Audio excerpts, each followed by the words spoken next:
Say hello, Scott. Hello. Hi, everybody. I am so happy to have you on. And there goes the dings. Remember, I said everybody. Remember, I said everyone Oh, is this is going to live start streamed. dinging. Okay. All right. I thought we were recording, but okay, we're live. All right.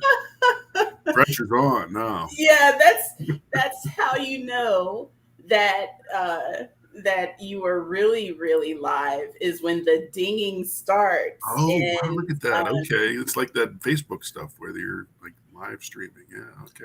Very cool. yes. So I am so happy that you are here. Um, you are really a force of nature within the ecosystem. And it's just so cool because you have a technician story, you have a business story. Um, and I just want to try to fit all of that into this 59 minutes. We don't have a whole bunch of time. I tell folks that all the time. We don't have a whole bunch of time. And it looks like chat has already started. It looks like we have Caitlin Mooney here. Hey, Caitlin, and she's pretty excited about being here today. And I know that chat's going to start popping off really hard soon. So you'll probably see that on the side. But let's get into it. Do you mind introducing yourself? Sure. My name's Scott McFall, and I'm with a company called ProTech. We're an IBM business partner based out of Pittsburgh, Pennsylvania. And I've worked in the mainframe community now for over 30 years. 30 years. 30 years. And so I want to do your origin story first, because before we even get into the training piece. And I know that you used to be a technician once upon a time, but how did you even get interested into computers? Where did that even come from? Nobody comes out and they're like, you know what? Yeah. I think I'm gonna do computers. We're out of this. Yeah, right. Yeah. Well, I didn't really have a chance. My mother, bless her heart, was an English teacher who was selling newspaper ads. She was trained as an English teacher. She was a single mom, and she was working for a local newspaper selling ads. And she decided to go back and get a different education. And she went to a school, computer tech, downtown. And I was probably, all of 10 or 11 years old. And as a single mom, a lot of times I'd have to go with her. And so I would sit under the table and play with my matchboxes and learn COBOL through osmosis, as help my mom with her programs and stuff. And she later got a job at Radio Shack. And so I was introduced to Model 1s and Model 2s and Model 3s, if anybody remembers those. And then the color computer came out. I had one of those. And so our house was like a little data center. We had IBM PCs. We had all the Model 1, 2s, and 3s. I had my color computer in my bedroom. And so I just grew up around technology. And she later took a job as a programmer. And so I would again, learn from my mom. She taught at a vocational school, and I ended up attending that same vocational school when I was in high school. Switched out of the AP track and thought, this literature and Chaucer and all this Shakespeare stuff was boring the crap out of me. I'd rather just go program RPG or something. So I went to vocational school in high school. I switched into that track, and I thought that I'd work straight out of school. I did for a minute. I worked as a programmer for a food distributor here in Pittsburgh. And then I went to college and got a computer science degree. And finally, fast forward to present day, I just kind of got tired of technology. I don't know if it wasn't challenging enough, but I wasn't intrigued. I didn't have the same love that I did when I was young. And so I went back and got a business degree and decided to focus more on the business side of technology. And that's where I've spent the majority of my career is on the business side of technology. Wow. So So I've heard that piece before. I've heard the part about your mom and that origin, which I absolutely love. And it seems to be a running theme with a lot of us that, we see our parents doing the thing, and then we're like, I don't know. And then here you are, this amazing programmer. And I love that. And I think that a lot of folks, if they would just take a look at their parents and say, wait a minute, what are y'all doing? What is it that you're doing? You may be able to kind of, that might be the life hack that you so desperately need. That's the first thing. But the second thing is that your pivot. So you went to the vocational school, you went and got a degree, and then you're like, wait a minute, there's more. Then you wanted to get more information, and you got the business side. So what drove that? How did you finally figure out how to make that happen for yourself? Well, that's a big step. Yeah, it was kind of, I mean, it was sort of dumb luck, I guess, to some degree. My mom is still in IT. Well, she retired in IT, and she spent her whole career in IT. My dad was very much a businessman. He was a salesman, international sales. And so I was, you talk about paying attention to your parents. I think, the apple doesn't fall far from the tree a lot of times, right? So I'm the product of mom who's very analytical and likes technology and spent her whole career in technology. And then my father, who's a businessman. So I was kind of a product of both of those environments. But why I did it really was, I hate to admit it, but I realized I wasn't the best programmer in the world. I was jealous of the guys who really had the love for it, who really, couldn't wait to just tear into some code and write some new things, and just loved writing code. And I was good at it, but I wasn't great. And I thought, well, if I want to be great, I'm going to have to find another avenue, because it's not going to be programming. So I went into business just because I was jealous of the guys that could do it better than I did. And so I decided to try another tact. Yeah, but wow, with what you've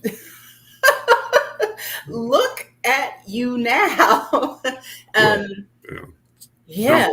Dumb luck again. So that's if anyone's watching, which I know you are, I see it. If anyone's watching and you don't understand the power of try, look at Scott.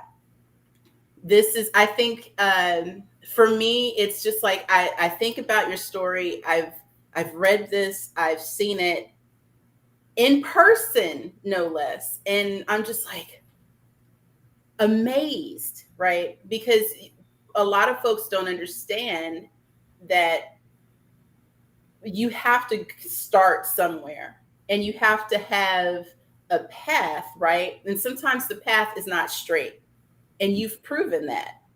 Sure. And I love to see it. And I love that you don't mind sharing how it was kind of sort of done. And I think that that's brilliant. I do have more questions. Now, I want to talk about, now that we know you went to school, you went to school again, you started this business, right?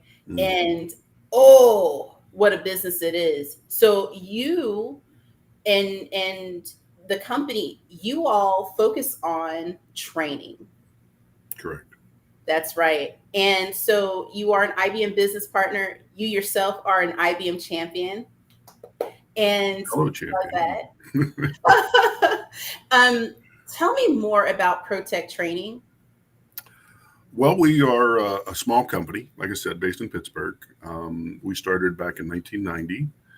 And when I started with the company, they didn't necessarily want to be a training company. They had come out of a software company that we had worked with. And the intention was to build another software company. So we were going to sell products, we were going to sell services, we were going to sell training. We still have some products to this day, and we still do services. About 10% of our revenue is derived from services, pretty much around C mainframes. But training has grown up to overshadow everything else that we do. And I think to a large degree, that was because the technical people with our company really enjoyed teaching. They had been instructors for the software company we worked for initially, and they enjoyed time in the classroom. And at the time, this is, again, 1990, this is another lifetime ago. But in those days, there was this, I want to call it maybe a delusion that companies were going to get off the mainframe in, say, 10 or so years or more. And so we wanted to get off because of Y2K was looming and things like that. So initially, we did a lot of training on client server development and distributed systems and PCs and networking to mainframe staff. But then as time wore on, and we always knew as people that came from that platform that the banks and the insurance companies and the large organizations and things would always be on the mainframe for the indefinite future. And so we never left Z and always had it as a major part of our curriculum. And that obviously came in handy for Y2K. And then, here now, just recently with all the retirements and everything, it's good to be in that platform because it's been a very robust part of our curriculum. I love it. I love it. And right there in Pittsburgh. So you're pretty centralized. Yeah. And that means that your people, because you're in person, right? We are in person, yeah. And in the early days, that was handy because, Pittsburgh was a U.S. Air hub, if people remember U.S. Air. And, we used to send trainers all over the country. We have an office in Toronto, which is sort of the hub of Canada, right? And so we had centralization in Canada as well. And in those days, proximity and geography were important. Of course, since COVID, everything has become online.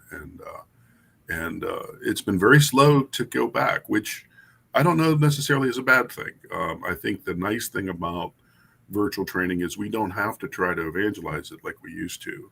When we've been doing online training since probably 99, 90, 98. Back in those days, there were platforms people never even heard of, like Placeware, and I forget all the other different products. But we really did have to evangelize it before COVID. And now it's really just become ubiquitous. Everybody just accepts that it's a great way to learn, and it's almost as good as the classroom. And I'm the first to admit that I'd prefer to be in a real live classroom where I can see and touch the students and see when the light bulb goes off and all those kinds of things, right? But it's pretty close. And if you do it right, and you're careful, that you can make it as approximate to being in the classroom as you can. Right. I had saw a post from you, I want to say a couple of weeks ago, and it was something about your team was able to translate into different languages your classes. Oh yeah.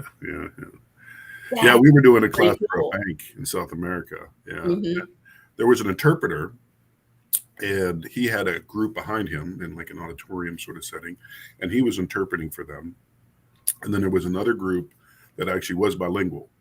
And so you can imagine the challenge teaching in a virtual environment through the interpreter to a certain group, and then another group that actually could ask questions. And he came up with the idea of using AI to convert the courseware initially, which he then gave to the interpreter just to make sure that we weren't doing anything that was, incorrect or inappropriate. Of course. And the interpreter said it was pretty good, that he was pretty happy with it, and he would share it with the class. And then we, and I guess this has been around a while, but I wasn't familiar with it. WebEx has a translate feature, and so it has a speech to text translate feature. And so through the courseware conversion and the AI and the WebEx feature, we were able to teach the class in Portuguese. And so there you go. What a win. So that means that not only, were people able to understand in the language of their land, right? Right. They're able to learn and ask questions and really hear, see, feel, touch, taste what was going on. I think that that's brilliant, and it's meaningful, right? And it brings our community, our mainframe community, so much closer together.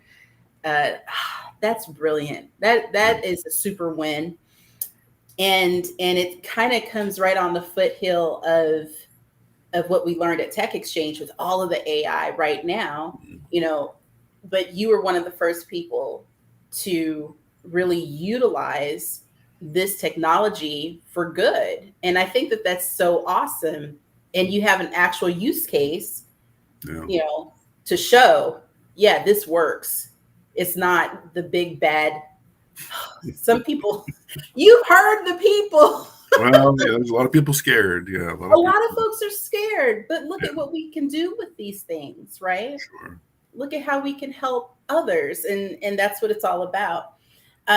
So, when we talk about helping others, what advice would you give to new people that are coming on to the platform, or even just thinking about, hey, I want to do something different, or I want to learn something different, what's your advice?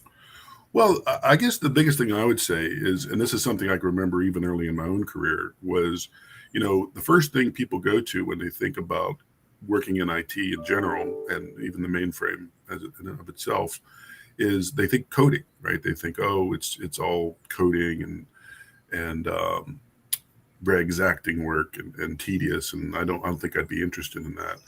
And my advice would be really check out all the different aspects of jobs on the platform, because it's not just coding. It's and I was even guilty of making that mistake early in my career. I really thought it was just coding, and now looking back, maybe I wouldn't have gone into the business side if I'd have thought outside of COBOL and RPG and C and C++, and thought about maybe, some cybersecurity might be interesting, or maybe systems programming, or something on the infrastructure side, or networking, or just being an analyst, being that liaison between the platform and the users, something along those lines.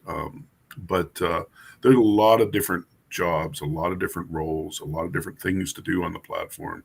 And it's not just coding. It's not just tedious work. Well, and some people wouldn't consider coding tedious. Some people love it. I lost the love, as I mentioned. Listen, you don't have to tell me twice. It's hard. It is hard work. It is. It is hard work, and it's and I was telling the mentee, I'm not going to mention names. I said, listen, this ain't for everybody. Mm-hmm.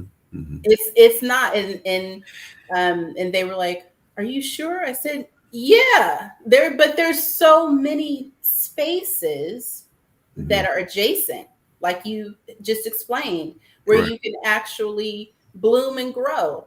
You don't have to just code. There's more to it. It's nice to know about it. Right. It's nice to know what you are reading, but sometimes you might be able to do something else, and it's okay." I'll take a few seconds here. It looks like we have chat popping off. Let's see here. So PJ, hi PJ. So PJ is telling us about some generative AI. AI is going to be, let's see here, trusted source from which the tools are trained. Yeah, 100%, totally seeing that. And I love what he's saying about the actual jobs as well. Mm-hmm.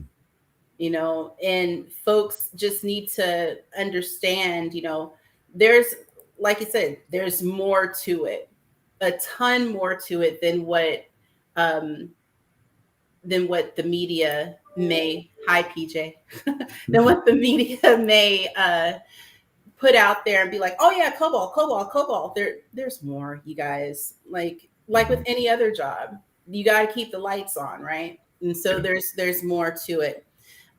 Now, with that being said, what are the misconceptions about the mainframe that you can completely debunk for us today? Mm-hmm. In your opinion, what do you see? Because you're on a whole different perspective of. Yeah, I'm always amazed when I was, as you mentioned, we were at Tech Exchange recently in Las Vegas, and so I was having lunch with a whole table full of fellows, and some were even IBMers, which really kind of surprised me, because they turned to me and they said, "Mainframe, is that still a thing?" And the other one said, "Z, what's Z?"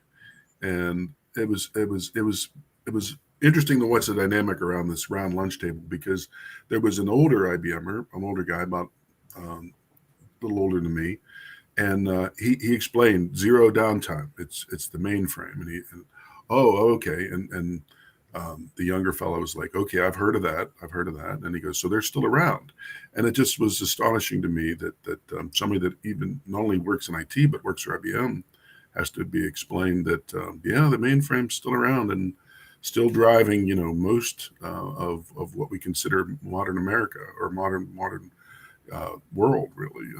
All the world banks, insurance companies, governments, um, retail, airlines, everything. There's a great quote from a colleague of mine, Len. He said, think about it, if Facebook or Twitter or Google were to shut down tomorrow, what would happen to society? Well, we would be okay, right? We would survive.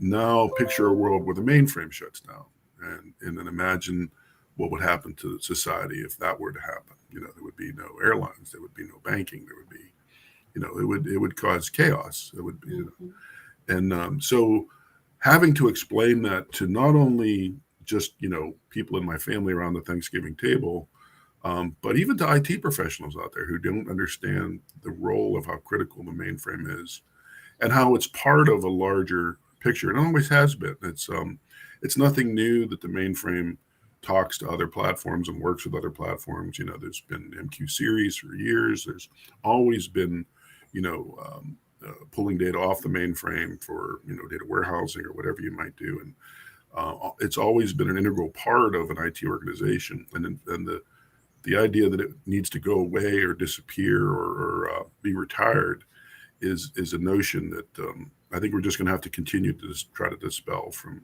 people, because it continues to evolve, and now we have containerization on Z, and the hybrid cloud environment that IBM is promoting, and so it's always evolving technology and improving. So. Mm-hmm. Now, from your perspective and where you sit, why, and I ask this for everybody, why is this big to do about mainframe being dead? What is that? What is I don't know. There's always something has to always be some hyperbole, right? I mean, in our society, it's yeah. I guess we as human creatures sort of strive toward I don't know about conflict, but the idea that something's either good or bad, or old or new, or very binary, and it doesn't have to be that. I think we see that in our politics. We see that in life in general, and I think that really moderation is the key, right? Mm-hmm. In most things. Mm-hmm. So let's see. So what's going to be the new next big thing in your view? Oh, if I had a crystal ball, boy, I'd be rich, right? You do.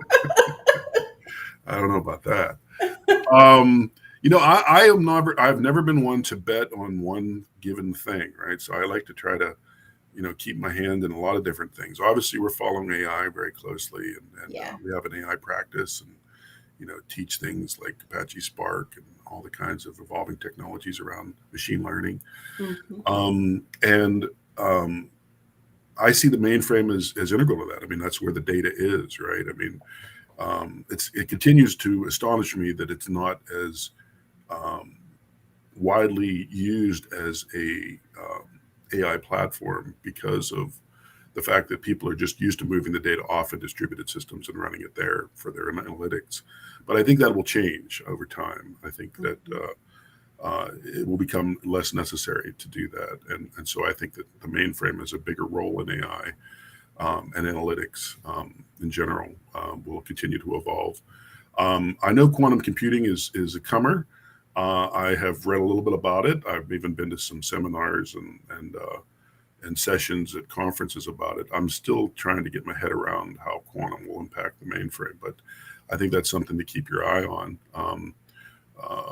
The move toward DevOps is something that I think, we're already living it now, and it'll continue to evolve. But, using things like Git and Ansible and other types of modern tools for mainframe development are becoming more and more popular. And I think as the new generation starts to work on the mainframe, they're going to demand those kinds of tools because they're used to using them in the distributed systems, and so why not use them on mainframe platform? And there's plenty of capability now to make that happen.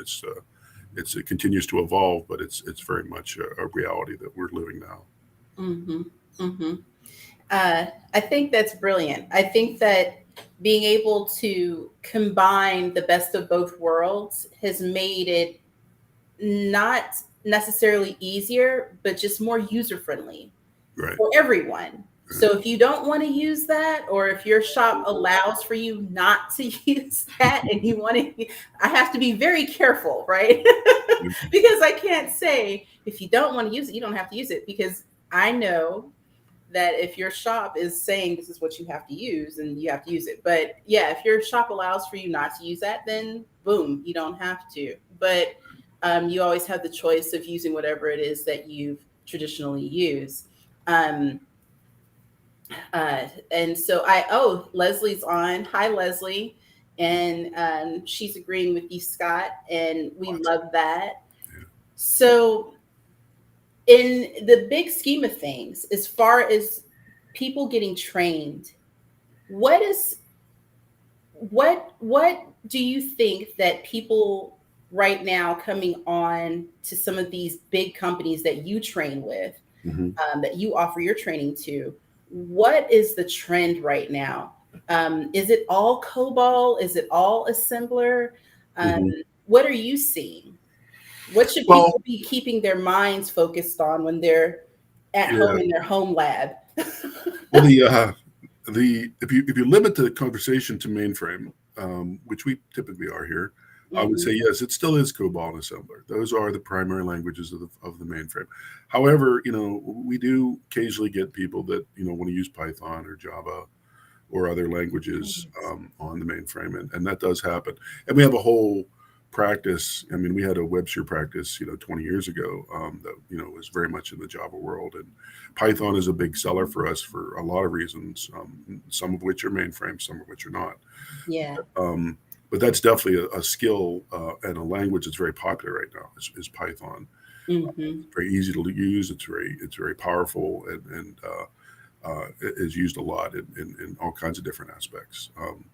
But the advice, or I guess the trend, as your question was with trends, what we're seeing on the developer side is a lot of basic COBOL training, starting people off with the COBOL basics. I am sort of surprised that we're not doing as much CICS command level as I would anticipate. I know there's a lot of online applications out there, and I know that they're going to need supported just like the batch COBOL programs and things like that. But we're not seeing a lot of CICS command level, and I'm wondering why that is, but it has been a quiet part of our curriculum. DB2SQL, on the other hand, is very popular. We did pick up a DB2 company last year that specialized in DB2, and just watching the trends of their numbers as we integrate that company into ours, what I've noticed is that they were doing a lot of training on the system side of DB2. There's been of course, there's just as much attrition in that world as there are in the COBOL world. On the developer side, there's DB2 systems programmers that are retiring every day. And so there's been a lot of activity in retraining systems programmers, both on DB2 and even in CICS too. CICS systems programming has been very popular. So even though the command level on CICS has been slow, we've seen an uptick in training CICS systems programmers.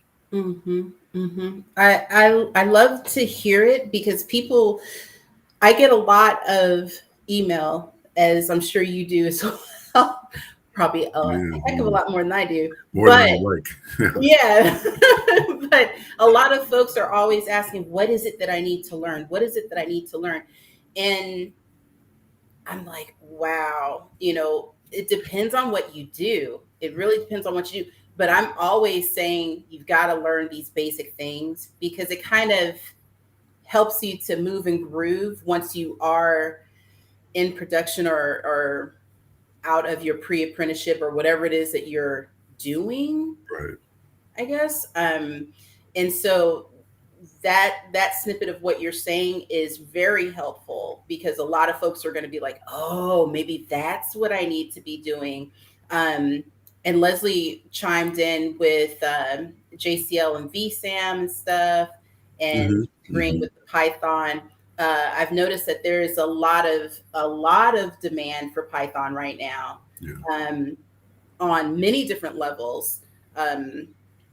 So I love that. I love that. And you don't just focus on mainframe. Your business goes distributed as well. So there's a ton of training that can be had. So if you all don't know by now, I will definitely add the link on the YouTube channel of ProTech Training, so you can be able to see some of the offerings that are there because you all do hands-on training. Right. It's just instructor-led, hands-on workshop type things. We thought about, being in education, a company, it'd be crazy not to look at things like companies that have come up like Pluralsight and some of the others that do the self-paced types of things. It's funny because some of the key guys at Pluralsight actually used to teach for us years ago. They were .NET instructors. Oh, wow. A company, out of Atlanta years ago. But what I've noticed is that those businesses, you really have to scale at a certain level to be able to make it make sense. And that's why Pluralsight focused on the consumer industry first, right? So they were B2C because they needed to scale up and get people using the platform and using the products on a large scale so that you can get return on investment, because those self-paced courses can be pretty labor intensive to put together. And we thought we have a really good reputation as an expert instructor-led training provider, and I didn't want to tarnish that with a second-tier product in the e-learning space. So I thought there's plenty of good e-learning companies. I always very much encourage folks to look, if they're looking for mainframe skills, to look at, inner skill. Darren Search is a fellow IBM champion and a personal friend of mine, and I wholly endorse their products. And even on the distributed platform, companies like Pluralsight and many, many others, there's tons of them. And so we decided to stay out of that market and let those companies satisfy that part, because we see it as a holistic solution. And e-learning is just part of the learning process. We figured eventually we'd pick them up in the classroom once they're looking for more intermediate or advanced topics and things like that. And it's and good on you, because a lot of folks will take and they'll do inner skill, and then they'll say, okay, well, we've done inner skill, you have that badge, now we know you actually have this knowledge deep in your brain.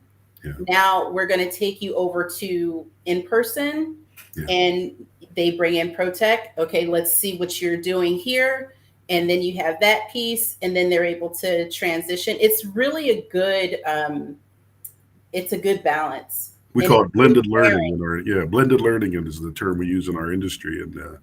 And like you say, if I see somebody that's taken an inner skill title and they're coming to one of our classes, I love it, because then we know that they have the prerequisite skills. We know that they're going to come with some good hard questions, and that just helps level set everything. So it's definitely a tool to use with instructor-led training. It's all, and even like, one of the things we tell students is it doesn't end there. It's a lot of, what's going to happen in your career, and my advice to new mainframers as we go through the boot camps that we offer and things like that is that you have to have that intellectual curiosity to to progress in your career, to reach out to the IBM Red Books and learn from your colleagues, learn from your mentors, pay attention, watch what they're doing closely, ask questions, just be intellectually curious about your profession, because you're going to learn from all kinds of things and people and assets, and you want to leverage all of that to maximize your learning process. Mm-hmm, mm-hmm. I love it. And to encourage that is just really deep. Mm-hmm. And folks, listen to that wisdom. It's priceless. It truly, truly is, because a lot of folks will just use one mode of learning, and Mm-hmm. you have to kind of sprinkle it all in. It's like a really good stew. You have to have it all. It can't just be that one piece. So let me ask you this, and this is kind of fun. How do you think that the technology that we utilize, especially in enterprise computing, how has it influenced the rest of the world as far as their technology? So we know that everybody wants to use ChatGPT all of a sudden to do their homework. Right. Yeah. What do you think? My daughter's guilty of that. Yeah. Now, but mine too. hopefully her professors aren't watching this. Right. And I know that the professors know that the kids are using it. I'm sure they've created mechanisms to watch that. But, it's a great tool. Yeah, it is. And it's going to be, that's one of the things. Don't be afraid of it, because it'll just be another tool in the arsenal. But mainframe influencing the rest of IT, that's an interesting topic, because I think everything that's come out of IT that you see in modern IT came from the mainframe, because the mainframe was the first platform. If you think about, the older systems in the 50s and 60s, and the great movie, what was that, Hidden Figures, that was out recently, with the IBM mainframe coming into NASA and all of that. I can remember reading about that in the books in college when I was studying, computer science, the old history of Grace Hopper and, all the stories of the older systems. I think all of that has shaped and formed what we're doing with IT today. I can remember I went and took a class, maybe 10, 15 years ago now. ITIL was coming on. It was a big thing, and I guess still is to some degree. And everybody was getting their ITIL certification. And I remember going to this class and getting my certification and learning about ITIL. And it's basically just a framework or best practice on how to organize your IT organization. And it was funny to see everything in ITIL and the framework of how it was organized, because it was really just almost like a mirror of how an IT organization is set up on the mainframe, as far as the SLAs and the way tickets are ordered. And just, if you know enough about mainframe history and then you see the ITIL framework, you can see that it was born out of a lot of the discipline and rigor that was applied toward setting up and running a enterprise mainframe system. Mm-hmm, mm-hmm. So that's pretty awesome. That's pretty awesome. And then let us switch gears just a tiny bit. And I want to find out, do you have any hobbies that are kind of like tech influence? I know what some of your hobbies are, but do you have any hobbies that are kind of tech influenced? Tech influenced, huh? Well, that's a good question. I'm big into science fiction. I guess, that was just, I guess watching TV and watching movies is a hobby, right? Yeah. And so I'm always scouring all the streaming channels. A couple of the IT guys at my company are also sci-fi nerds, I guess you'd call us. and Trekkies and whatnot. And the trouble is I've watched them all. I've got I've got everything on DVD, and I've watched every Star Trek episode, every Star Trek on DVD, Scott. Oh, I've got it all. Yeah, I've got them all saved and squirreled away just in case the world ends or something. Yes, of course. I can still have my Star Trek, but we're always talking about trying to find programs we haven't seen yet, and they're few and far between for me, because what I've noticed is I've watched pretty much everything that's out there. What's your favorite? My favorite would have to be Trek. Yeah, but I'm not against Star Wars. I do, as most people that were Star Wars fans will say, though, George Lucas did lose his mind there along the way, because he jumped the shark a little bit on some of those movies. But we won't get into that too much, because that'll cause a flame war in our chat session. So, listen. When it comes to there's a few things that I never talk about: politics, religion, or Star Wars, because the Star Wars people are about that life. People love Jar Jar Binks. What can I tell you? I don't know. I just have a different opinion. Yeah. I like Star Trek. I grew up with Star Trek, and I like Doctor Who. And here recently, I'm finding myself drawn to Loki. Okay. I don't know. I don't know what that's all about, but because I never really got into the whole gods thing, but because when you're in high school and college, you have to read about it so much. You're like, okay, here we go. But absolutely, positively love it right now. It looks like and here we are. So it looks like Leslie doesn't have an opinion as of yet, but I knew Star Wars versus Star Trek would create some chatter for sure. It's a very hot topic. It got people just kind of it got them going, and Doctor Who. Yeah, Doctor Who's great, especially the originals. The originals are perfection, and new Loki is starting, and Doctor Who is amazing, and they brought David Tennant back, so we love that for them. And what about your books? What are you reading right now? I've never been a good reader. Yeah, my wife is an English literature major and a teacher, and she loves to read, and our house is full of books. And I read tech journals and read books and things like that. I have never been and I really have tried to change. The trouble is I'm a very slow reader, and I find myself often having to read the same line over and over again. I'm not quite dyslexic, but I think I'm on the spectrum for that, because I am an extremely slow reader. And so if you have a novel or something of any kind of depth that you've got to sit down and go through, it'll take me quite a while to get through it. And I really hate that about myself, because my wife, as I mentioned, is really into literature, and it would give us something to talk about. I'm sure she doesn't want to talk about IBM Red books or anything technical. So she's made that pretty clear. But my father was a big reader. He was very much an intellectual. He grew up going to private schools and having a very classical education. And I've inherited his library, and I keep it in this sort of pristine condition on these bookshelves, thinking someday, probably not me, but perhaps my daughter will get into literature and reading. And so maybe she'll inherit it and it'll benefit her. But unfortunately, it kind of falls on deaf ears with me. So that's okay.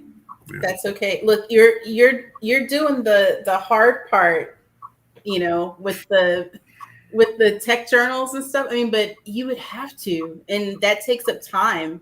Yeah, I mean, I used to the trade rags used to be better. I call them trade rags. That's not fair, because of course some of those guys are probably listening. So it's not a rag. It's a trade journal. But they had a lot more content back in the days. Just magazines and printed form, they're almost becoming a thing of the past. And so in the 90s and 2000s, I used to have stacks and stacks of stuff that would show up in my office, and I would pour through it and read through it. That's how I kept up with technology. Was reading things like Computer World or Enterprise Systems Journal or on and on. There were hundreds of them. Java magazines and Oracle magazines. But these days, you have to do all that reading online. And so I did get myself a nice big iPad, and I sit in bed at night and read through that with my readers. And I've learned to read online a little better with the pad, because it's tough to try to do that on a laptop. Yeah. You know what I find that's made things a lot easier for me is the audio reader. So when I can just switch stuff over and be like, turn on the audio and read to me, and it just. Oh, I haven't even tried that. Is that a pad thing? Is it an iPad thing? The feature? I think you can probably download an app, but I just go from Chrome to Edge, and it just reads it, and I can pick the voice that I want, and it reads and I think I pick Ireland English because I love the sound, and it reads to me. Oh, cool. Yeah. I tried that. I'll have to try that. Yeah, try it. And I don't know, that could be a thing for me. I don't know. But then again, it might help with my slow reading, maybe if I could just hear it, because I know I remember things better if I can hear them versus reading them. So. And so what I do is I let it play and I read along, and it just and that's what helps it to click for me, because sometimes I'm just like, I don't know. Yeah. I'm just like, that's different, and reading out loud just kind of makes it a little bit easier. Let me see. Audiobooks, yeah, the audiobooks. That's what PJ was saying. My wife has those in the car a lot. Yeah. And then the DVDs, and then Caitlin. Oh yeah, Caitlin. Yeah, you got to try that. Now I want to talk about something else that I know is near and dear. But I want to ask you something that's really, really off topic. Do you bowl? Do I bowl? Do you bowl I do bowl, yes. Just recently, my sales manager talked me into joining a bowling league. Does everybody in Pennsylvania bowl? Is that the Pennsylvania sport? I don't know. Is it? I don't know. I grew up watching Bowling for Dollars in Pittsburgh with Nick Perry. And you remember him? Was he a national figure? I don't know. Or was Bowling for Dollars more of a Pittsburgh thing? I think it was probably more local. It was a big scandal because he fixed the Pennsylvania lottery and went to jail. What? Yeah, he made the number 666, which I don't know why would if you're going to fix the lottery, why would you pick that number, right? But I don't know. Yeah, Nick Perry, I think, was the fellow's name on Bowling for Dollars. But yeah, I just last year joined a bowling league. The sales manager has bowled for I guess 15 or 20 years in this same league, and it's a volunteer fire department that it benefits, and I would go with him just to kind of watch and have a beer with the guys, and I'd sit in the back, and I was sort of content with that. I really wasn't interested in trying to bowl, but he convinced me to sign up, and so now I'm in my second season now. So I'm a bowler. I am now officially a bowler. Wow. Yeah. Rumor has it that everyone in Pennsylvania bowls at least a 220 at least. Not this guy. No. That's what I heard. No, I think my last game was a 93, which was not good. No. Oh, that's phenomenal. That's phenomenal. Don't get me started, because I used to bowl really well, but I don't anymore. But I do know that you know how to skate. I am a skater. Yes, I am a skater. Yeah, I've played hockey my whole life, pretty much. I started when I was very little on ponds, and grew up out in the country, and all my neighbors were farmers. We weren't farmers. We had the local garage in town, but I progressed through juniors and college. Played in college club team, and then we like to say all things lead to beer league. No matter, so there's NHLers that play in my beer league, and so eventually you all end up in beer league eventually. So you played last night, right? I did. I played last night. I got home about midnight and went straight to bed because I knew we had this coming in the morning. Well, you are just amazing. Thanks for coming with us, because I'm telling you right now, if I played any sort of sport yesterday, I would not be here today. Y'all barely got a voice out of me. So I'm so happy that you're here. Now, so you've been skating for that long. So, wow. So are y'all, now I have to ask, you can brag on your team. Are y'all winners? You're winners, right? We win some. Yeah, I won a championship. I think it was last season. We got to hold the trophy. Yeah, so it still happens even for us old guys. Occasionally we still win. You're not old. Don't always win, but we sometimes win. It happens. Yeah. Wow. Well, I tell you what, I need to get out and skate, because that would be just amazing. We used to skate all the time, but of course, being in Texas, right? Like, how much ice skating can you do? Right. But there was a lot of roller skating, and we used to skate at the Galleria and stuff. But up here, you can skate anywhere almost. So that's kind of cool. And what about, do you grill? Do you barbecue or anything? I do. I bought a smoker. Yeah, I have a smoker, and I made my first brisket a couple months back. I was waiting until I got my skills going there, and so I did a brisket, and it came out pretty good. I was pretty proud of myself. Yeah. How many pounds? Oh, you're gonna put me on the spot. I think it was 6 pounds. Wow. So it's pretty good size. Yeah, it was big. It was a big hunk of meat. Yes. And it was skinny on one side and fat on the other, so I was very worried. But it all came out okay. Yeah. So. Oh, nice. Yeah. So did you? Now I just, I cook. So and a lot of mainframers cook. So I just and they'll be asking, well, tell us, did he use brine? What did he use? Did you use a rub or any type of marinade? I did. I read. I watched some videos, and my smoker came with a little book and stuff. So I cheated. Yeah, I used other people's ideas, but rub it down with some mustard and then some different rubs and stuff, and yeah, it came out pretty good. Oh wow, that's awesome, Scott. Do you have any shout outs for us as we land the plane, our jumbo jet? Shout outs. Well, you got some shout outs. Everybody in the chats, I'll say hi. All the names are very familiar. I see PJ, I see Leslie, Caitlin. I remember that name. I think she's a young mainframer, if I recall. Yeah, she's new to Z. New mainframer, not supposed to say young, supposed to say new mainframer, new to the platform. But just shout out to everyone that's listening, and I thank you for taking this time and inviting me on your show. It's been fun. You are, I've known you for, I feel like forever. I know, listen, in Tish time, it's forever, right? So we all know about the whole second part of your career, right? Yeah. It's been my entire mainframe career. And so let's just say thank you, because you and your team helped me to appreciate the product of clean code and making things look perfect and making sure that my batches went through. Good for you. Good at that. I wasn't good at that, so do better than I did. No, and again, that blended learning was everything. And so I really appreciate you, and I appreciate what you and your team do.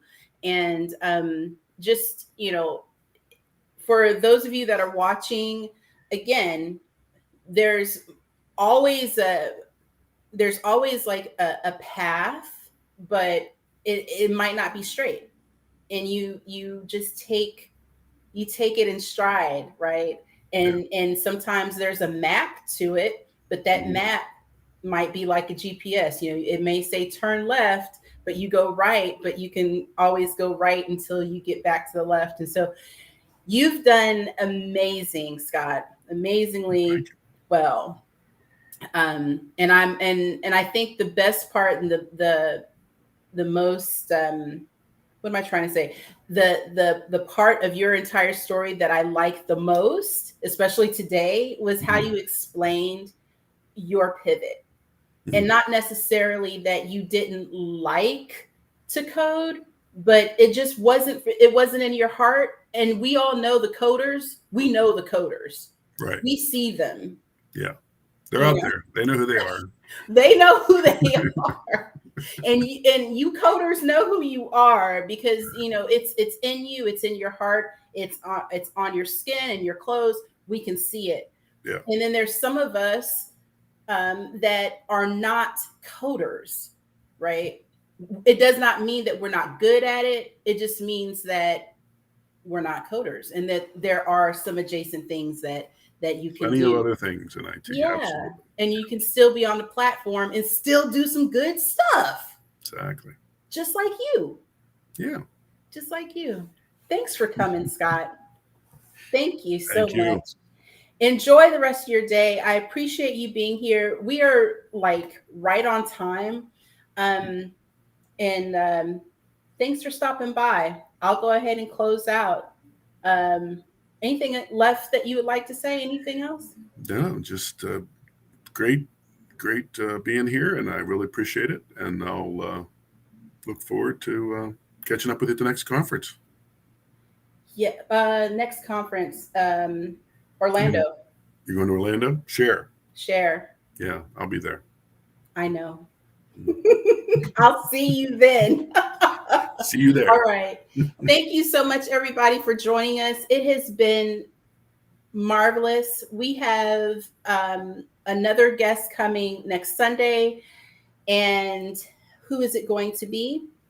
I will let you know, because you know what? I'll tell you. You want to know who it is? Who? It's the students from ASU. Oh, cool. Yeah. Isn't that cool? That is cool. That is cool. So it's going to have like a group kind of thing, about a few of them? Yeah, it's going to be lively. There you go. So I can't wait to see them. And I, and it just kind of fits with the education theme. And so I just, can't wait. So we will see you all then. Thanks so much for joining Tish Talks Tech, and we'll talk to you later. Bye. Bye.